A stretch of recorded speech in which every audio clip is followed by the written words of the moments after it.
I'm now recording. Go for it, Carrie. Hello, everyone. I'm Carrie Kennedy with the Commission on the Arts and Humanities, and welcome to our Emergency Preparedness Symposium. This is our fourth workshop in our Business of the Arts series, Emergency Management. And this workshop is Rehearsal to Readiness, Centering Accessibility in Arts-Based Emergency Planning. Today, our presenter is Jessica Wallach with Story Tapestries.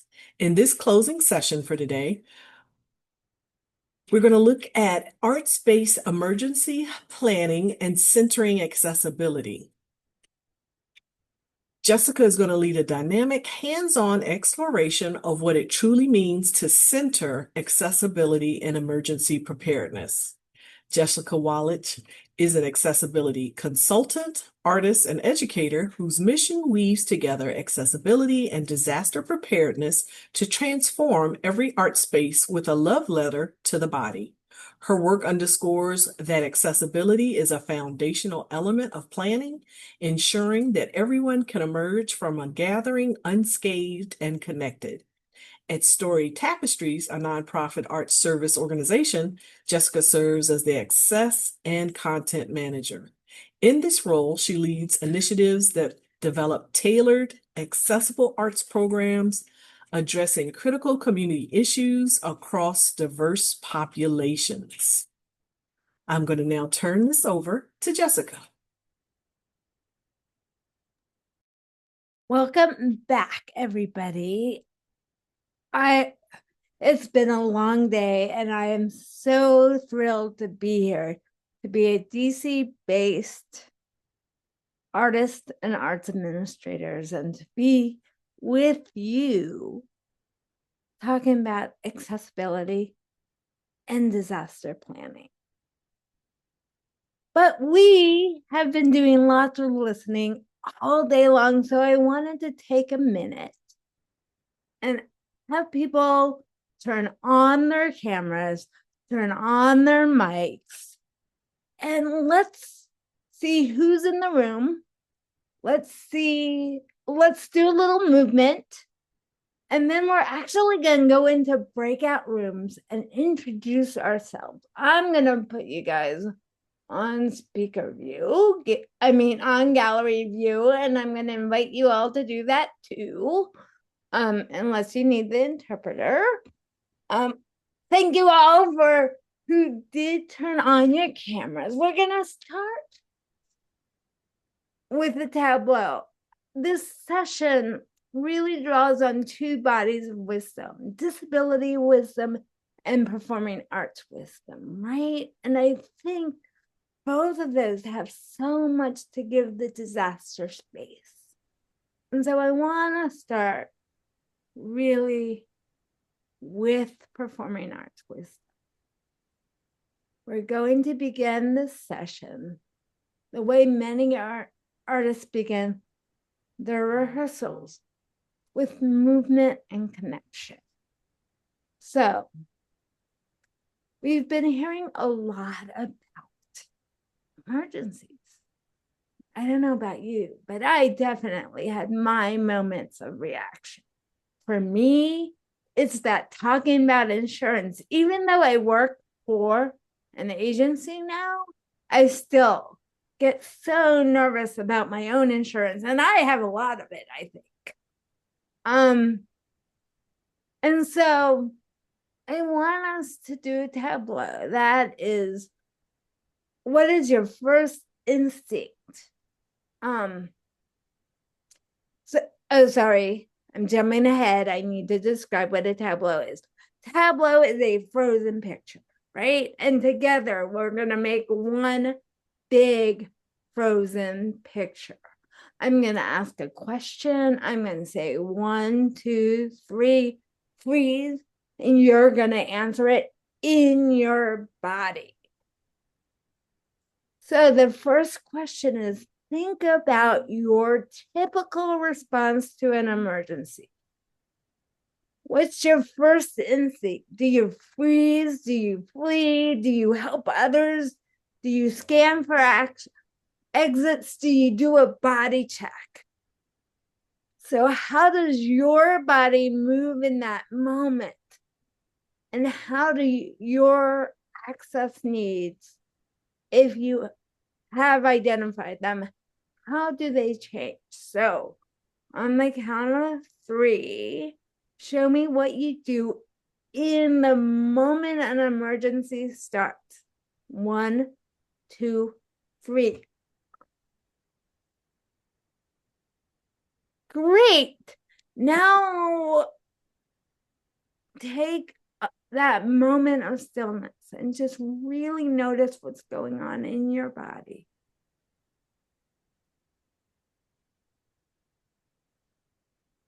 And what did you notice? What was your reaction? Carrie, what was your reaction? I actually, my movement was leaving. And so I actually felt that little surge of adrenaline you get when you hear a noise or an alarm that lets you know that something is not right. Can somebody else, 1 or 2 people, also talk about their reaction? Hello, this is David. So I immediately go into my head and respond sort of in a sort of cerebrally. How do I fix it? How do I address it? So it's a very cerebral response. Great. And one more person.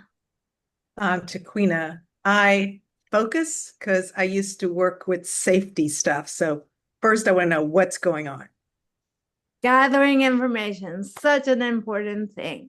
Observing, observing, observing. And then what did you notice, if anything, about what other people were doing? Molly, did you catch what anybody else was doing? I looked at a couple of squares. I just noticed lots of really wide eyes. People are trying to take in what's going on. Yeah. Anybody else notice? And if your camera isn't on and you noticed, you can surely speak up. Well, I noticed one administrator going into a worry pose, like, what now? Mm-hmm. We Notice a all lot of have a people reaction, leaving. right? And we all can't control that first reaction. But rehearsing and practicing can help. So I have one more tableau I want to do before I put everybody into breakout rooms. And so the question on count of 3 is, what does it look like when you are relaxed, calm, resourced, and you know what to do? So calm, relaxed, resourced, and know what to do. So we're just going to take a deep breath. And 1, 2, 3, react.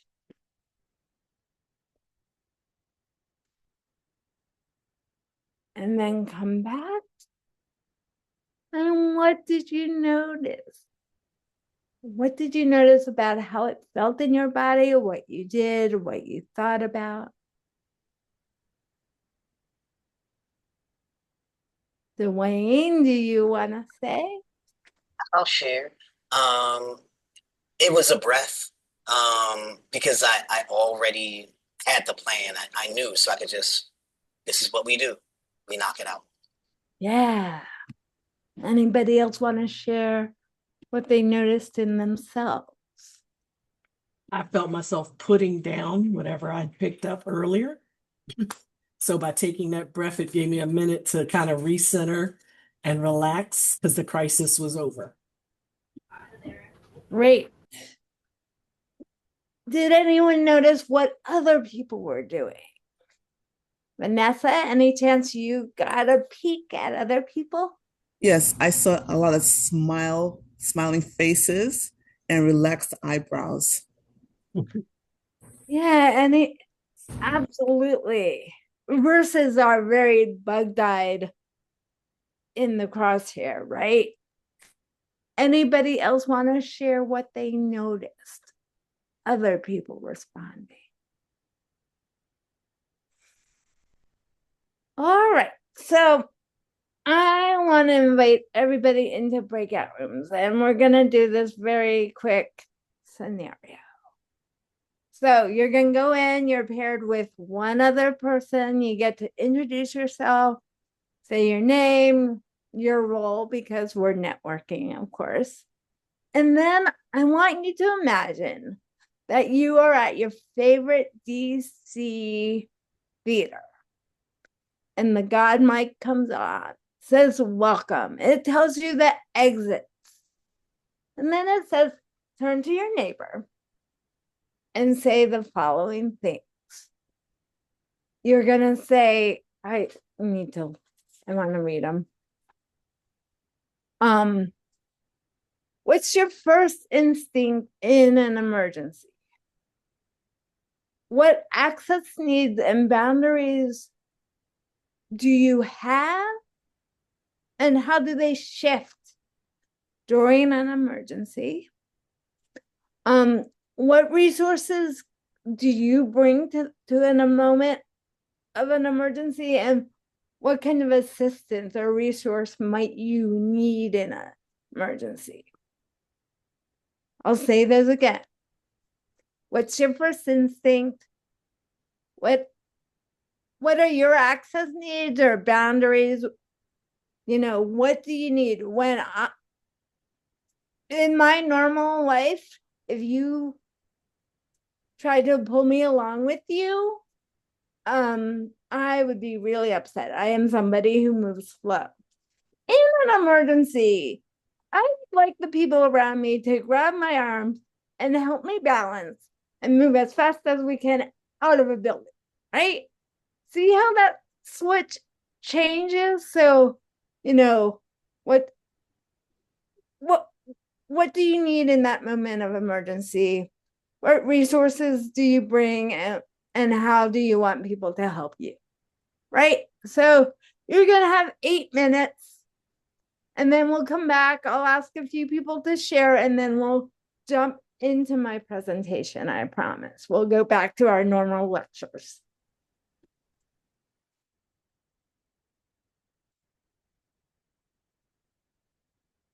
Is everybody going off, or did that not work? I think folks are disappearing slowly. Yeah, is it that you needed to click on something? Did I set this up wrong?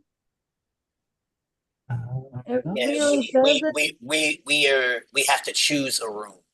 Okay, I am closing. That's not what I meant. That was weird. I thought I had it all set. 7, 6, 5, 4, 3, 2, come on, close. Okay, let me recreate. It didn't do nearly as what I was planning. Okay. Allow participants.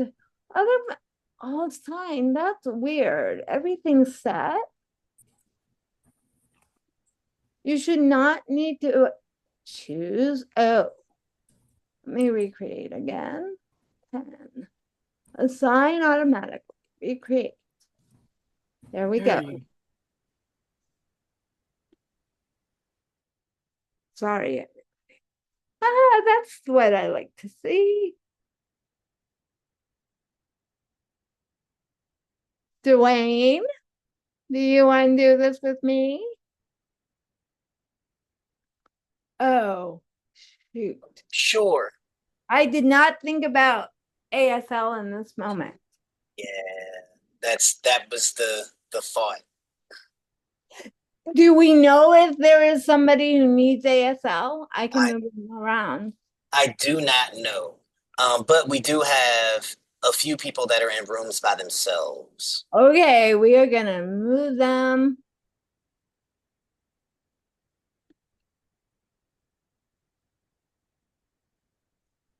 How did that happen? Yeah, Vivian just asked for help. So I'm gonna join. Somebody else just asked for help, so now I'm gonna jump over into that room. Yes. So it would be helpful if we could have the interpreter in our room, please. Got you. Okay. I will move the interpreter in here. Thank you. No problem.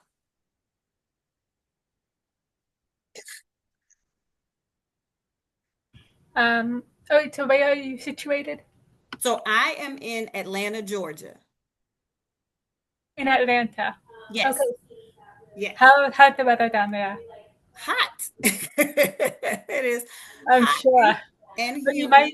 you might be for some cooler weather maybe tomorrow because I think it's going from like north to south. Because yesterday I heard that up north was in the 70s, and yesterday it was like 90 degrees here. Oh, But God. today it's in the 70s here, which is unheard of. And maybe you'll get the cooler weather tomorrow. I sincerely hope so because we're getting weather here that is typical for us to get toward mid-end July, August. Like we were almost 100 degrees for like Tuesday, Wednesday, Thursday. So the temperature feels like it's over 100. And when in fact, I think we got up to 99 or something. So it's, Yeah, we hit 111 degree heat index oh the my other goodness. day. Oh my So goodness. yeah, also getting good weather. It's bad. I just want to let you know I'm moving the interpreters in, but they're not joining the room. And so I apologize for that. I'm trying to figure out what's going on. Okay, thank you. Okay, so I guess what do you think of? I'm trying to remember the question now. What do you think of when you are in the middle of an emergency? Like, what do you need? What resources do you have? I think that's the question. Yeah, I know it was a bunch of questions. Um, I don't particularly think of myself as needing anything. Um, I think my first instinct is to look for the closest exit. Excuse me. I know that my strength lies in coordinating once I'm outside of the venue. Then all of those different check boxes. Like, for example, I was at a conference. We were in Kentucky and the fire alarm for the hotel went off. And so because of my work and what I do now and what I've done in the past, I knew some of the things that needed to take place. Hi, Cheyenne, thank you. That needed to take place once everybody was outside. Um, so, just checking off those boxes. Did you count everybody? Do you have the adults, the children, the women, and the men? Did you check off the list? Is all the rooms empty? So for me, it's not necessarily in the moment, but it's coordinating outside once I'm out and once I'm safe. That makes sense. Yeah. For me, something like a guide mic would be really inaccessible. I would definitely need something to be shared with captioned or if there's an ESL interpreter, wonderful, or anything that's visual, that's telling you what's going on. Yeah, it's just like needing to know the information. That's the important part. And then once I know the information, great, I know what to do. So it doesn't matter of having access to the info of like what's happening. Kind of resources. I have not really had to think too much about that yet, except I think I just have. I mean, I've helped my organization think about like what ahead of think about like ahead of time, like what could happen, what are potential scenarios, what should we be thinking about, like sensory, hearing, visually, what are some things we should be prepared for. Okay. So here's a question for you. Because I know you said, having the interpreter would help. When you, I guess, purchase tickets to an event, in ticketing platforms, is there a question that asks if you need some type of accommodation, or how, I guess, how does the venue know? Because I know traditionally some people just have ASL interpreters, but I know, like, I've worked with a lot of smaller events. And so even for work, when I'm organizing Zoom, I ask the registrants to contact me if they need interpretation. So I guess in this event, how would a venue know that you need some type of visual aid? Because when we're inside and there's an ASL interpreter or there's some type of visual, that's great. But once we get outside, we would need to know you still need some assistance with, having that visual aid. So I'm just curious your experience. How have venues known what you needed? I mean, honestly, other than our designated seating for ESL audiences, we don't really necessarily know who identifies as deaf, because if we have an ESL performance, Mm-hmm. it doesn't mean that we know who is going to need that. But it's just like, it's an opportunity for anybody to be able to go see a show. Mm-hmm. It's a great question. I guess, the key is to just make sure that the information is conveyed and the audience would be seeing the interpreter. But then once you're outside, oh, like definitely have like sign like ready, Okay. signage, and that would be helpful. Oh. No, we're getting kicked out. Still keeping their cameras on. Thank you very much. I'd love to hear any reflections people came up with, any thoughts about access needs, about their resources, about support they want. Any thoughts, any reflections? Was it just good to get to talk to somebody after us being in these boxes? Yes, go right ahead. Well, with my partner, we both appreciate having order and knowing what to do and being aware of the space in case there is an emergency. And we were also clear that before we exited an emergency situation, we had our purses with our keys and wallets in it. Right. What is that non-negotiable thing you're not going to leave? Right. Yeah. Even though they say leave everything. Right? And you just don't know if you can get back in the building or have your keys to get home or to your car or whatever, or your Metro pass, etc. So.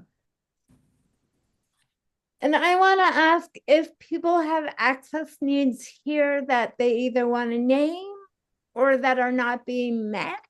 And you can either chat Dwayne or I personally, or you can come off mic if you want to name them. And I apologize for not saying that up front and making sure that the ASL folks went with the people who have a need for ASL.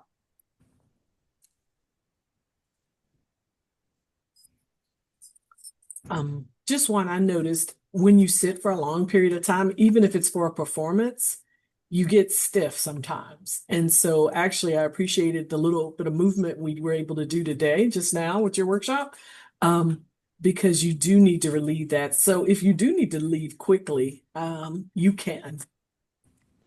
Yes, and I want to invite people to move during this time, to use your body. That this is a very body-based conversation. Go ahead, Lisa. I was appreciative of something that I learned. Normally with venues, we focus on having accommodations inside the venue for the audience.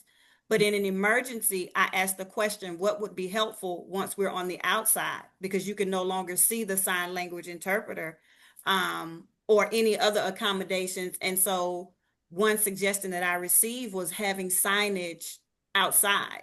And so that's something for me to think about and take back to my team.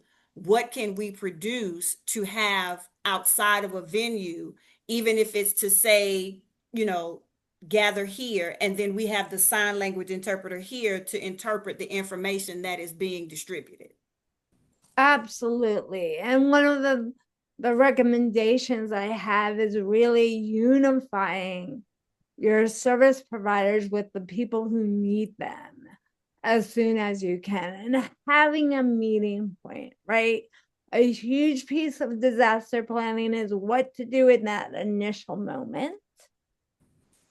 But we need to have clear spaces for people to go and meet up. And personally, you should always have a reunification plan. But there's a reason to have an institutional reunification plan so that people can really get the services they need. We never want to dictate where people sit in an auditorium, in the audience. We want to offer lots of variety of seating, but we also want to be as thoughtful about who's really in our space. I really want to encourage people to notice people, to say hello, to use those small, very small moments to kind of assess who's in your room and what kind of resources they need, right? What I love about theater, what I love about performing arts spaces is we become a community. We become a mutual aid society. We become responsible to each other. And what happens on stage is a huge part of creating that feeling. But in the moments before the lights go down, in a festival, when we're walking around, just smiling and saying hello and taking 2 seconds to get to know someone, to connect, really can change what happens in an emergency, right? We go from a group of strangers to a group of people going through something that they never thought they would again, right? So let me share my slides. Any other reflections before we get started? I do want to recognize people's need to talk because we've done so much listening. All right. So let's see. You guys big?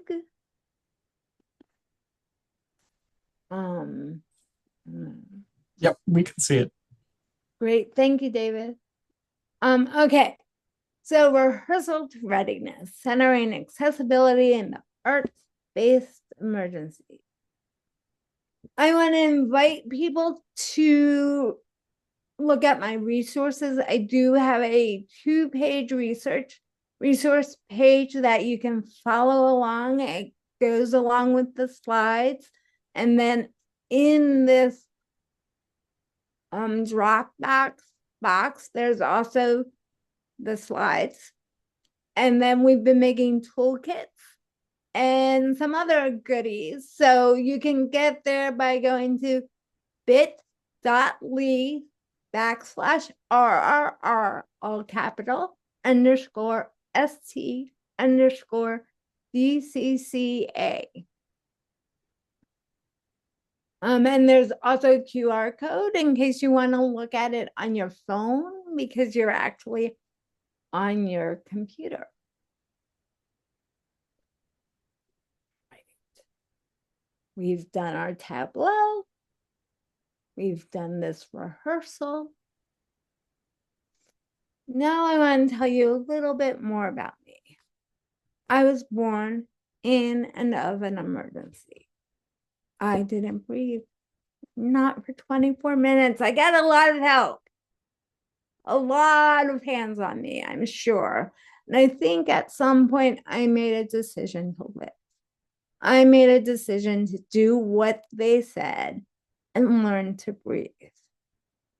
And I think that's true in every emergency. There's help and there's decision making.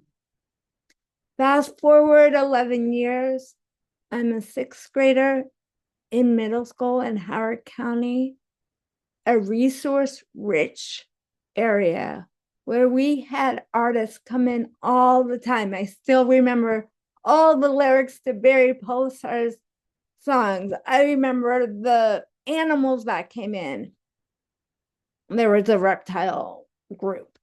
And in sixth grade in 1982, there was a program called Handicapped is Only a Word. And they brought in speakers. Miss Wade brought in all these speakers with lots of different disabilities, and they talked with us about what it was like to be disabled. And the woman who was blind started talking about accessibility. There was some question she asked, and my hand shot up. And I looked around, nobody else had an answer.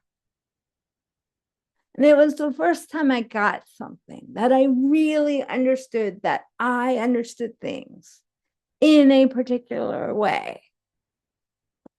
I worked with Handicapped is Only a Word. It transitioned shortly after that into Disability is Only a Word. And Miss Wade just really held out that there is nothing wrong with us, that disability is just a way of being. Fast forward another 10 years, and I am an accessibility specialist, an expert of sorts. I'd done a lot of work in college, and I was in graduate school, and I became a city planner, and I worked for the city of Ithaca. And I was an expert because I knew more than anybody else on staff.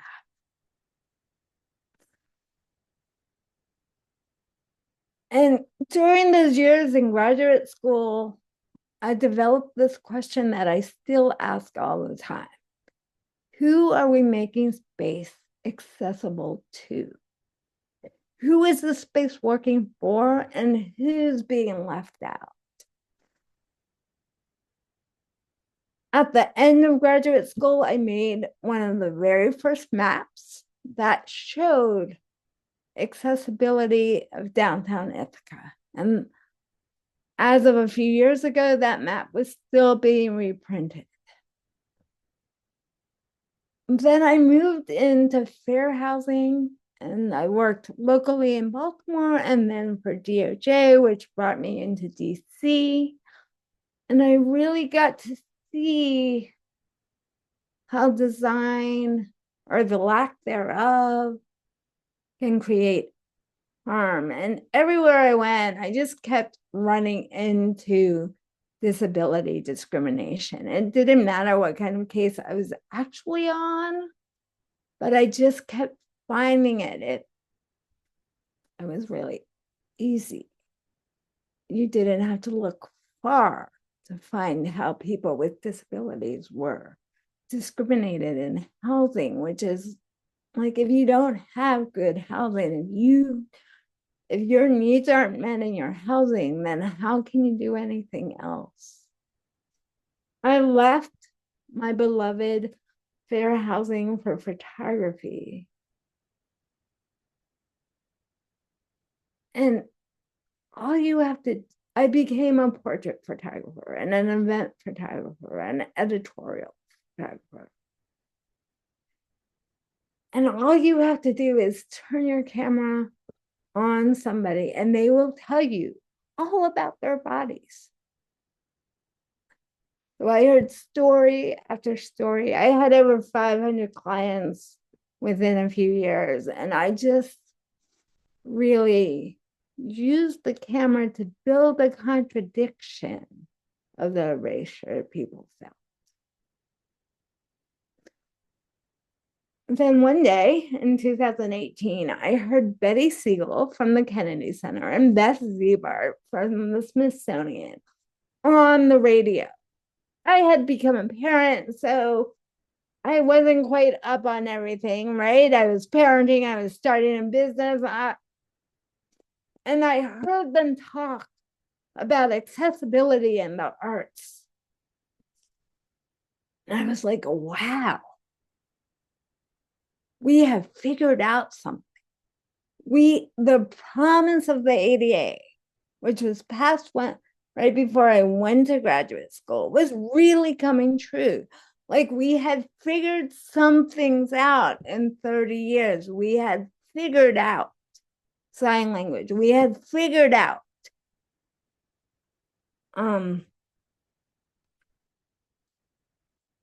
image description in museums. It was amazing. And I wrote a fan letter to Betty explaining my excitement. And from that moment on, my life became art and accessibility. My two loves were one.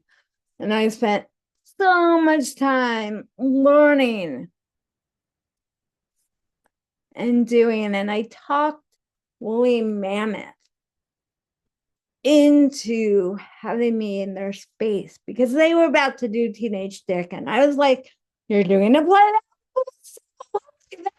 Yeah, I need to be there. And I ended up with big photos on the walls. And we did a 101 disability so that when people got into the theater, they would already be ready to listen.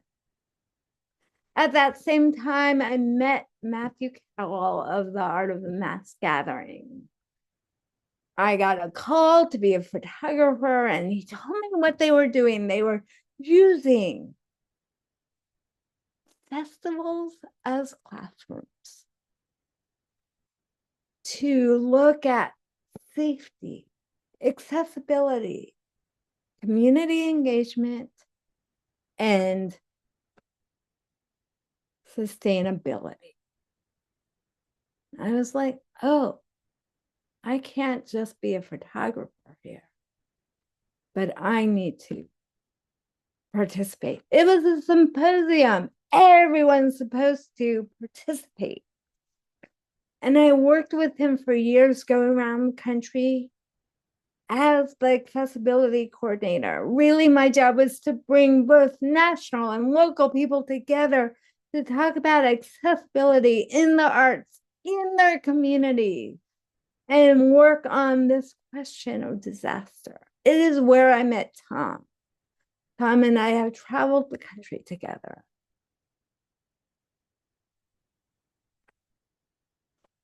And then I started, as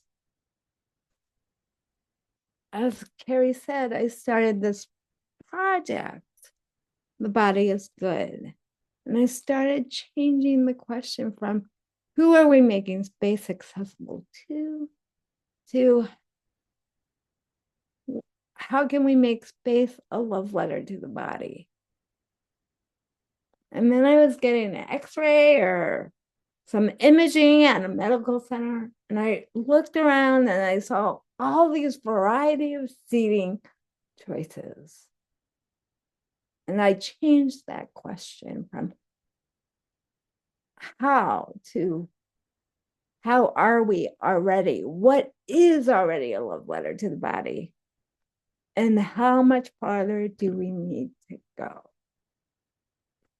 A few years ago, I met Susie Richard of Open Circle Theater. Thanks to Betty, she put us together. We did some work on accessibility, disability. At the Kennedy Center, I met Ariana Ross from Story Tapestries. She actually helped me launch my project, The Body is Good, in public at the Kennedy Center.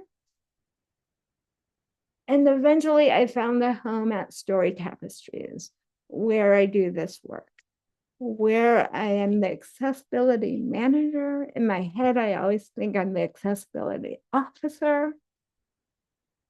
I work in this project of accessibility and disasters in performing arts spaces.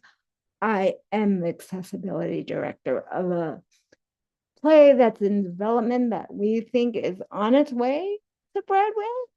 And it's very interesting to be the director of accessibility versus a coordinator, because I get my hands in every piece of that play. So I just really wanted you to know who's talking to you, right? What is this background? How did I get here? How did I end up with disaster and accessibility married. So I want to go over a few definitions.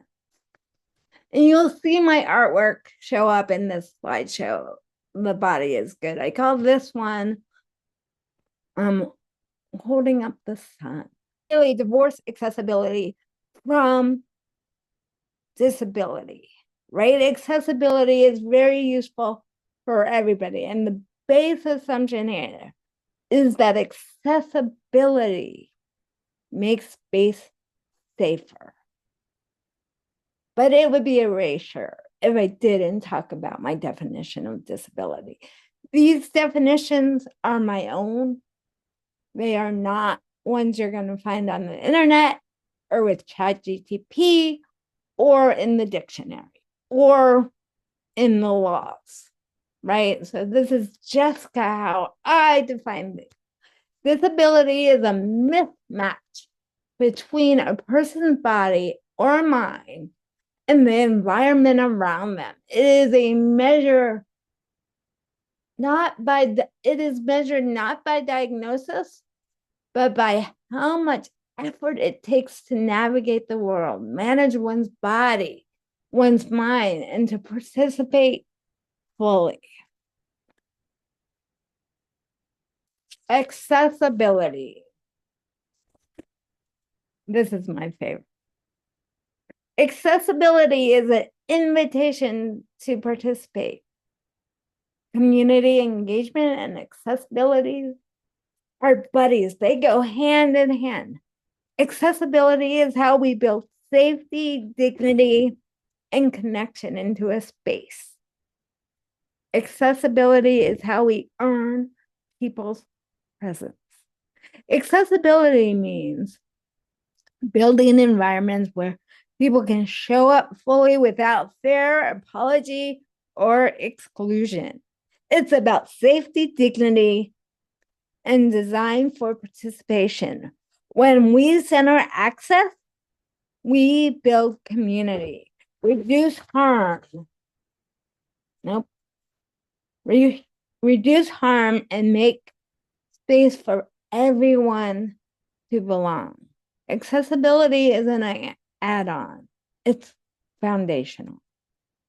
It means shaping systems, events, and spaces so people don't have to fight to participate.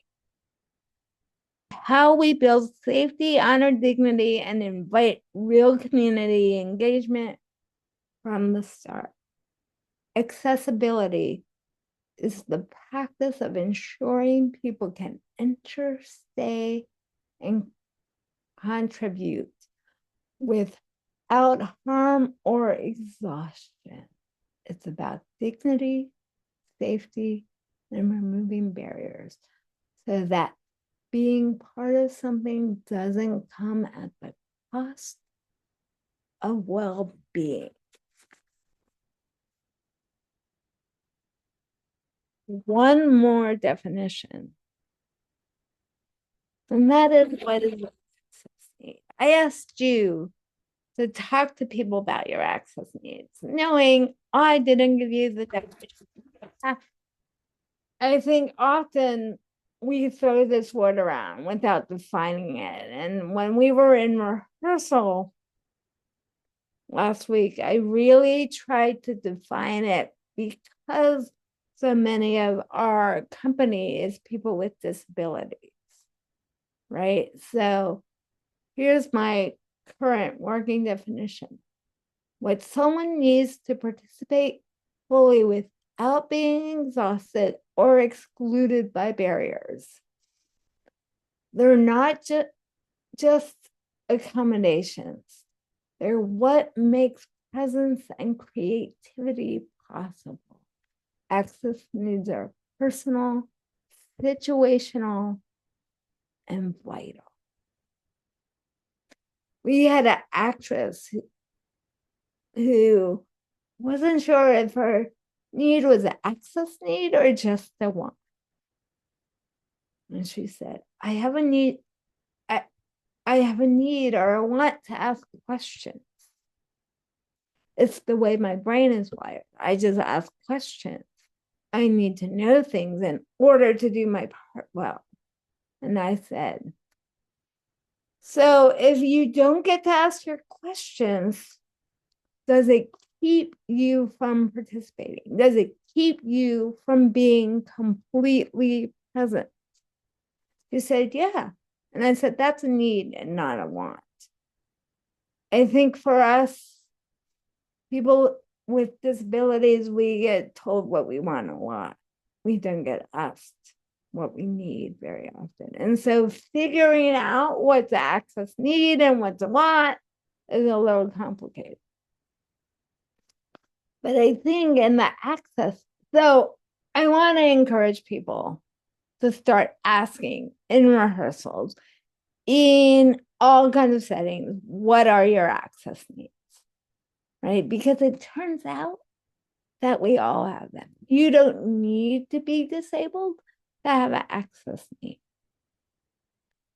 And so I want to encourage people in general to start asking this question. And then, like we did up top, I actually really think it's important for us to take a few minutes at any performance in any space to say, what are your access needs? And then how might they change during an emergency?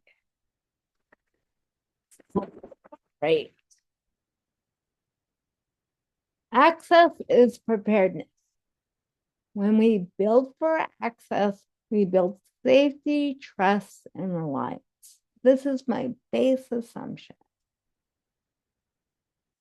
Okay, here's the deal. The goal of everything we've been talking about today is really that no one dies, and that no new or worsening disability, right? When we open our space to artists, to audience members, to our workers, we really want them to leave that space in the same way they came in, unscathed. We do everything we can to mitigate disaster and emergencies so that this does not happen. That is what we're talking about. How do we think about people's bodies and minds so that we all can have this transformational moment in the arts, right? And so safety equals dignity plus autonomy plus trust. This is basic disability wisdom. When we plan for access, we reduce harm for everybody. And yes, people can have competing access needs. One person can need the lights on and one person can need low lighting. And that is the beautiful, juicy challenge of the work. We humans were made to do hard things, and we have always strived to do what we cannot do, whether we are disabled or not. We have always wanted to fly, and we figured that out. We can figure these things out.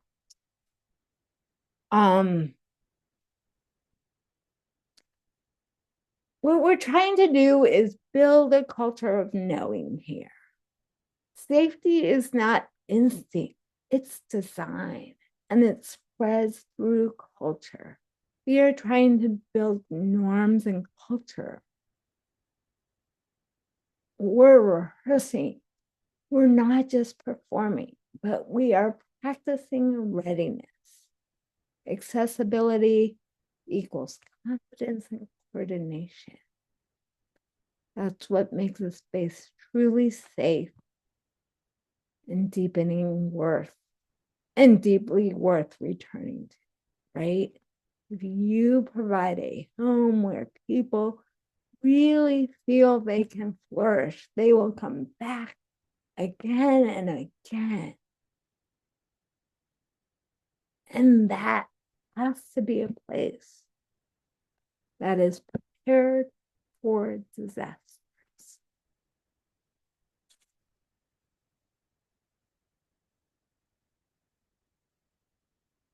Tom and I heard this for the first time when we were in Puerto Rico. Disasters don't discriminate, but disaster response, it can discriminate. We've seen it over and over and over again. Just the other day, I was in a DC theater. I was in the back of the house filming. This is where I often am. And there was a walker next to me. And I said to the usher, "Whose walker is this?" She said, "Oh, that person down there in the third row." I was 50 rows back from that. And I thought, how will this person get their walker in the case of an emergency? And then so I asked, and the usher said, "Oh, I will bring it to them." And I'm like, where do we go in an emergency? She said, "Out these doors." I said, "I didn't know that before you told me that." Does the person know the plan? Right? The usher had so much information. She was the access keeper in the moment. But the people in the audience did not know. I think we are still so much at this space about information. Right? The way to not discriminate is by giving information so people can make real decisions. As Molly said, by being silent, you are not offering a safe harbor.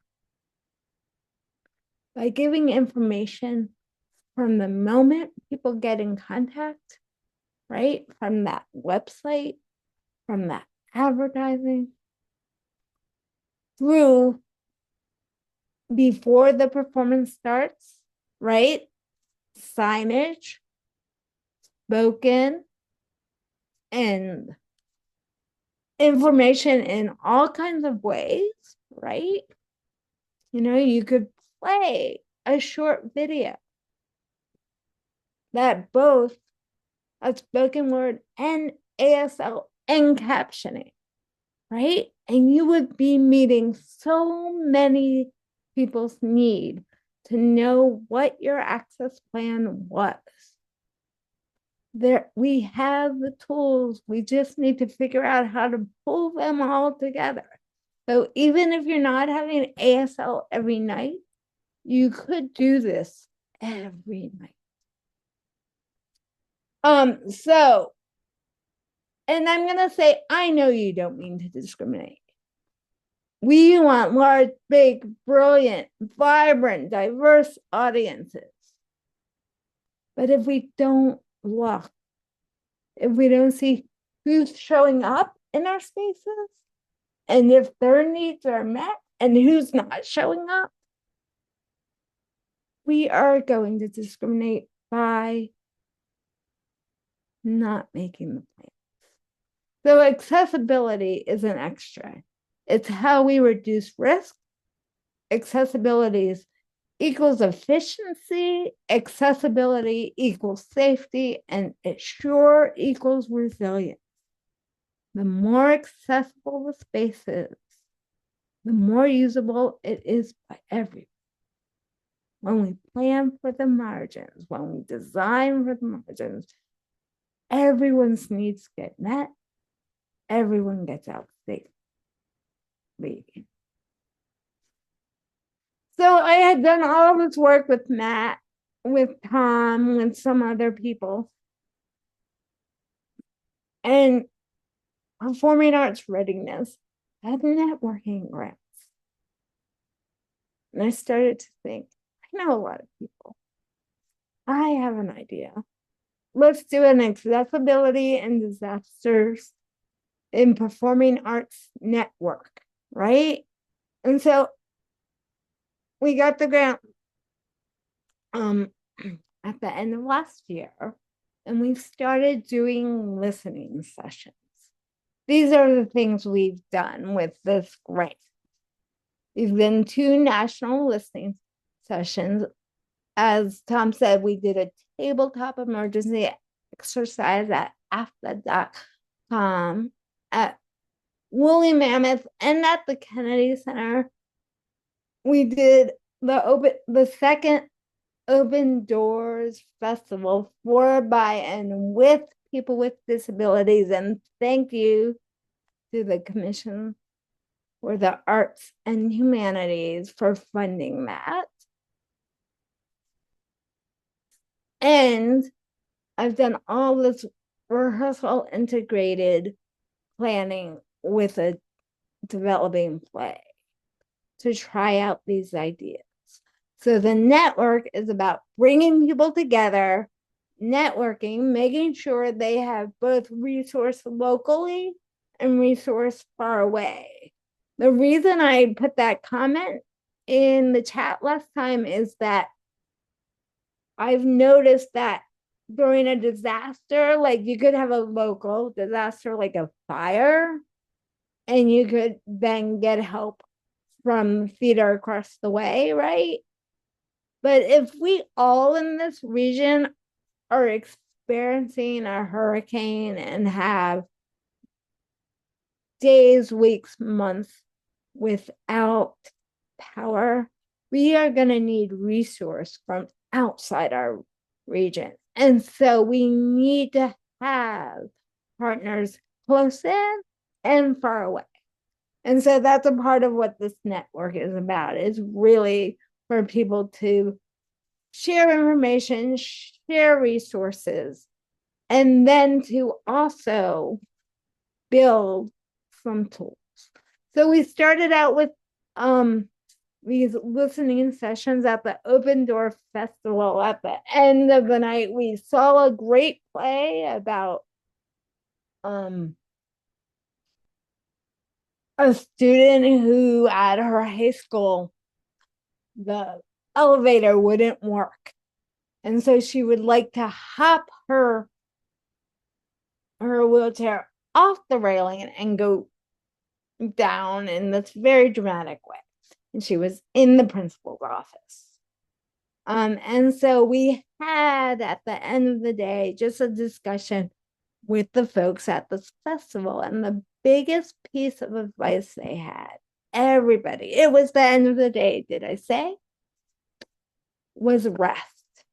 The biggest piece of disability wisdom we can give you in the disaster space is get rest. It keeps you from tripping. It keeps your mind sharp. And it makes it possible for you to react quickly. Right? So this simple thing, I say as someone who gets no sleep, right? But rest.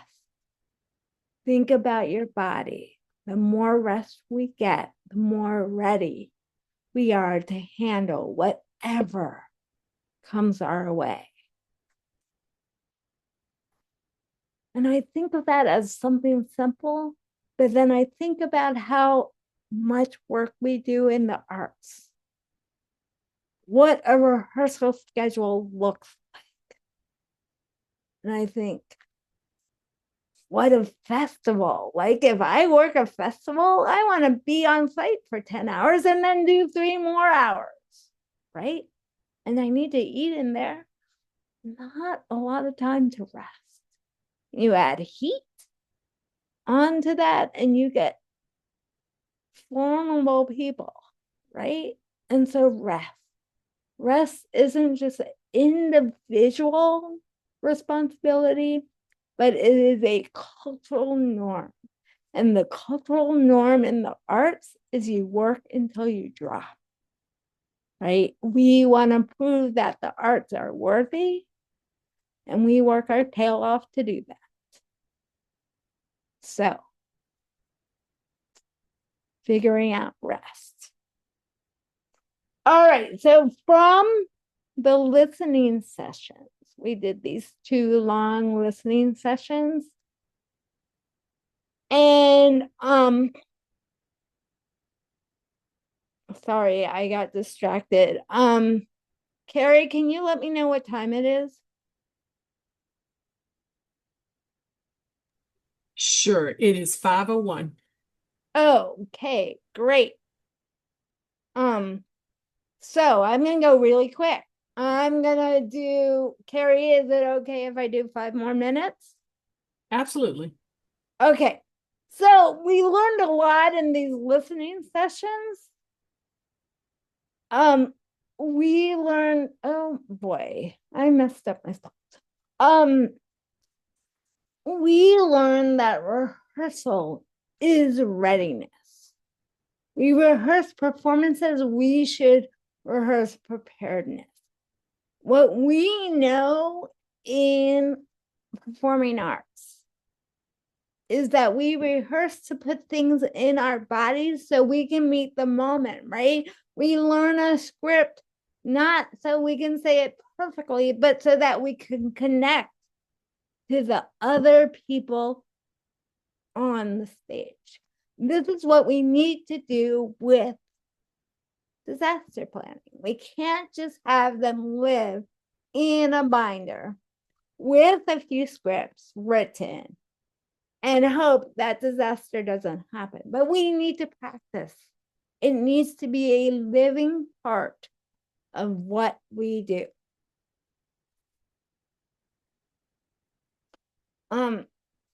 So there's a few etiquette things to know about people with disabilities that came out over and over again. One is don't separate us from our device.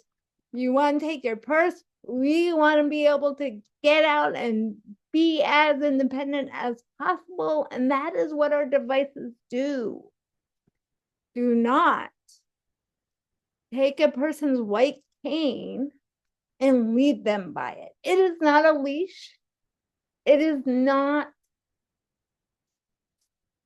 any way to lead somebody. You come up to the person and you say, hey, there's an emergency happening. This is what's happening because they cannot see. How can I be helpful? They most likely will say, can I take your arm and can you lead me out? But you need to say short declarative sentences of what's going on. Don't assume people are intoxicated based on their speech or movement. This is mine. This is what happens to my people with cerebral palsy. Respect non-verbal communication. Okay, so at this tabletop exercise, and I spent a lot of time talking to an emergency manager. Here are some things we learned. That people don't really know how to move people through panic. They know it's important, but they're not sure what to do. And there are people who are experts in it. You know, you do the opposite thing. You cool down the nervous system and you stay with them, right? You can move someone through panic somewhat quickly, but you need to know what you're doing. I think that was probably the biggest takeaway from the tabletop. And then in talking to this safety manager of many of Cincinnati's big events, he said 3 things. He said, when you build your accessible seating, make sure it's the closest to the accessible exit, right? So people can get out. They came in that way, they go out that way. And as Betty Siegel would always say, put it near the accessible bathroom. Do not let people with disabilities have their own accident, right? No. people with disabilities make all kinds of decisions based on whether or not they can get to a path. Okay, and the second thing he said is what they're experiencing most as a challenge is people having heart attacks or strokes in their seat in the audience and then not being able to extract them because the person is down, they can't get them out. So he's trying to figure that's like his edge. And then he says wheelchair. Oh, he said that if your elevator goes out and you're going down the steps, that's no problem. We have lots of chairs that go down steps easily. You need to know how to work them. Make sure you practice. I was at Woolly Mammoth the other day and I was like, I don't know how to use this chair. I wish I did. But what he said more so, and this is so applicable to Woolly, is that chairs don't go up, or the chairs that go up stairs are really super expensive. And so they call the fire department to get people who are in sunken theaters where they would need to go up the stairs instead of down, right? And I think that's really important. And so I'm going to stop there. There's more to my slideshows.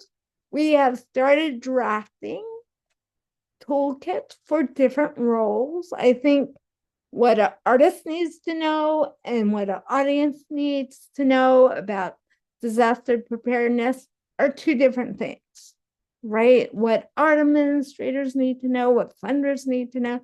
So all of that is in my Dropbox. They are drafts. I would love feedback. And I think with that, I will take questions or thoughts or ideas or appreciations.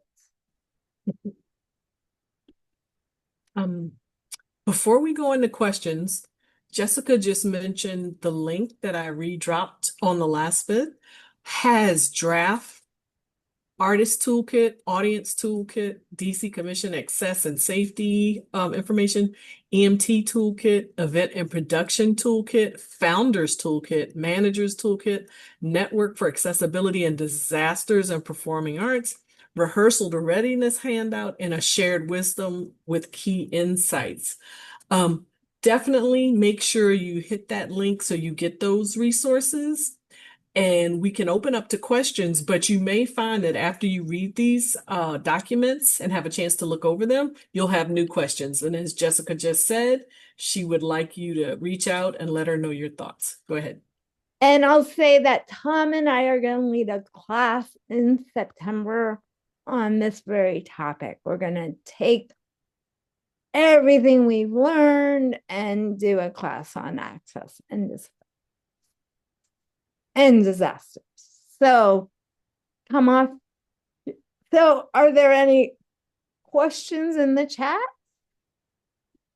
I don't have any questions in the QA. I don't have any questions. If folks just want to raise their hand or just unmute themselves and ask questions, that'll be great. There is a note of appreciation for your expertise and perspective. This has definitely given me more to think about as we rewrite our emergency plan at my museum. That is from Vivian Barnett. That is great. Museum accessibility is really a pleasure to think about, right? And how that relates to our disaster planning. Also, I want to point out Jessica's prompts, which I got up there finally, may be a great place also to start as you're rethinking how to revisit those emergency plans. if there aren't questions, I think I will talk about one more piece. And so I've been thinking about backwards planning, right? Often when we talk about accessibility, we talk about getting to the space, getting in the space, using the bathrooms, right? But what if we look at it backwards? Are we ready? Are we ready for disasters? Is access information shared before and during so people know what to do and how to get out? Do people know how to enter and navigate and exit your space? From the right, you've given information before. When they get there, do they know? What wayfinding do you have? Have you communicated both your access plan and your disaster plan in multiple formats? Is the emergency plan a living document, right? Or is it on the shelf? Does everybody know it? Everyone's on the access team and everybody's on the safety team. Have you rehearsed decision points? Not just the exits, but every piece. Are access needs gathered and honored across the roles? I think a lot of planning feels like we don't know who's in the space. And it's really important to have a base plan. But the reality is we tailor things all the time. And we need to tailor our plans to the people who are in the space. And the way to tailor your plan is to have a way to ask their access needs. All right. Are there any questions? Well, again, Jessica, I think like everyone else's workshop, there's so much material here for people to unpack and take a look at that you will be getting questions later. So at the beginning of the chat, we have Jessica at storytapestries.org if you need to grab that from the beginning of the chat. And I thank you, Jessica, for your presentation. This has been great. It's a lot of information. I also want to thank Dwayne Lawson Brown, who has been our technical person, and also Dwayne helped quite a bit planning throughout this summit. So I definitely want to give him a shout out. I also want to thank Cheyenne Atkins and Madison Chester for their ASL interpretation. We really appreciate you. I'm going to throw out a couple more things. Again, hit the resource that Jessica has listed, the RRSTDCCA. There's quite a bit of information and guides as to things that you can implement in your organizations and as artists in your day-to-day work when you're trying to engage when you're trying to engage audiences and increase your accessibility to your programs and projects. And finally, we have a survey. Again, that's at the beginning of the chat, the CAH Emergency Management Survey. We're still collecting information. Take that link, give it to your artist friends, arts organization friends, because we're trying to gather information so that we can in turn give that information to responders and resources so they can further understand the needs of the artists and arts community. So thank you, everybody. If you attended every workshop, you get a gold star. These workshops will be posted so you can reference them. We're going to see if we can get the slides also up so you can pull links for yourself. And again, make sure you keep in contact. And the last thing, networking is one of the bigger predictors of it's a critical skill that is very predictive to recovery. So network with the folks you've met at the workshops and make sure you find your resources in your community here in DC. So thank you again, everyone. I'm going to turn it over to Dwayne. Thank you again for participating, listening, and learning today with us. If you would like to continue to know more about what the DC Commission on the Arts and Humanities is producing and sharing in community, feel free to visit our website or follow us on social media at the DC Arts. Thank you again. Take care. Have a good weekend.